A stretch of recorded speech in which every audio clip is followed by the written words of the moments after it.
হয়, গাহৰি পালনেৰে স্বাৱলম্বিতা নিদৰ্শন দাঙি ধৰিছে কামৰূপ জিলাৰ গুয়াৰ এগৰাকী উদ্যমী যুৱক জ্যোতিষ ডেকা। এগৰাকী ব্যক্তিয়ে নিজৰ ঘৰতে গাহৰি পালন কৰি পৰিয়াল পোহপাল দিয়াৰ লগতে আন কেইবাগৰাকী ব্যক্তিক সংস্থাপন দিবলৈ সক্ষম হৈছে। সহযোগীকে দেখুৱাব সমগ্ৰ দৃশ্য। তেওঁ এখন গাহৰি ইয়াত ফাৰ্ম খুলিছে আৰু ইয়াত কেইবাটাও গাহৰি প্ৰতিপালন কৰাৰ লগতে বিক্ৰী কৰি পৰিয়াল পোহপাল দি আছে। পোনপ্ৰথমে আমি ব্যক্তিগত ওচৰলৈ গৈছোঁ। দাদা, কেতিয়াৰ পৰা আৰম্ভ কৰিছিলে? নমস্কাৰ, মই 2021 পৰা আৰম্ভ কৰিছোঁ। এতিয়া প্ৰায় 22টামান আছে মোৰ গাহৰি পোৱালি এটি, আৰু প্ৰায় 8টামান বিক্ৰী কৰা গ'ল 3-4 মাহমান আগত।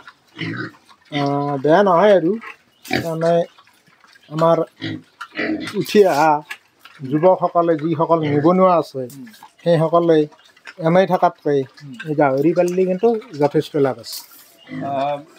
পশুপালন বিভাগ আছে, পশুপালন বিভাগৰ পৰা সহায় পাইছে? পশুপালন বিভাগৰ পৰাই হেৰি জনালে আহে, আমাৰ কমলপুৰৰ পৰা জনালে আহে, কিবা যদি অসুবিধা হয় সহযোগ কৰে। মোৰ বৰ্তমান এনেকুৱা অসুবিধা হোৱা নাই, আৰু মাজতে গৈছিলোঁ, ঔষধ পাতি দিছে, ভিটামিন চিটামিন দিছে, আৰু বৰ্তমান আমাৰ কমলপুৰৰ আমাৰ যি হেৰি আছে, আমাৰ পশুৰ চিকিৎসক আছে, তাৰ আমাৰ সহযোগ পাই আছোঁ। কিবা অসুবিধা হ'লে আমাক সহায় কৰে। মানে গাহৰিৰ প্ৰধান সমস্যা হ'ল গাহৰিসমূহ সঘনাই ৰোগত আক্ৰান্ত হয়। এইটোৱেই বৰ ডাঙৰ। তাৰমানে ৰোগ যেতিয়া হয় নহয়, তেতিয়া চিকিৎসা নাই আৰু গোটেই মৰি চাফা হৈ যায়। মোৰ প্ৰায় 22ত মৰিছে, প্ৰায় 15টামান মৰিছে। তাৰপিছত 3 মাহমান ড্ৰপ দিলোঁ, ড্ৰপ দি আকৌ ভৰাইছোঁ গাহৰি। বছৰি উপাৰ্জন কিমান? বছৰি উপাৰ্জন প্ৰায় 3 লাখ, 2.5 লাখ, 3 লাখৰ ভিতৰত থাকে। মানে গাহৰি পালন কৰি হ'লেও পৰিয়াল পোহপাল দিব পাৰি।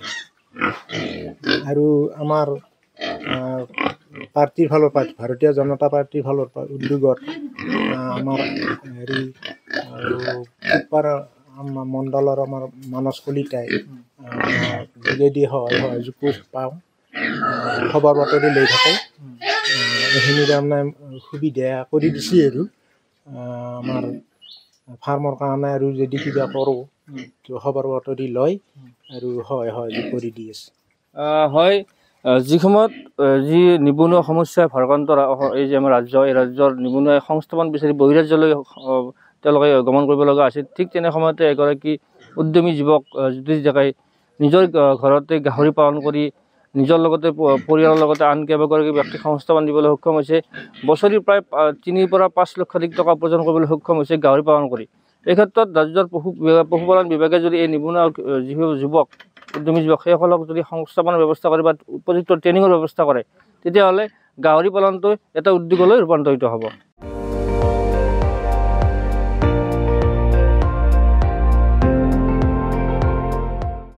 আপুনি চাই আছে ND24, সৰ্বশ্ৰেষ্ঠ নহয়, সৰ্বোত্তমৰ দৌৰ।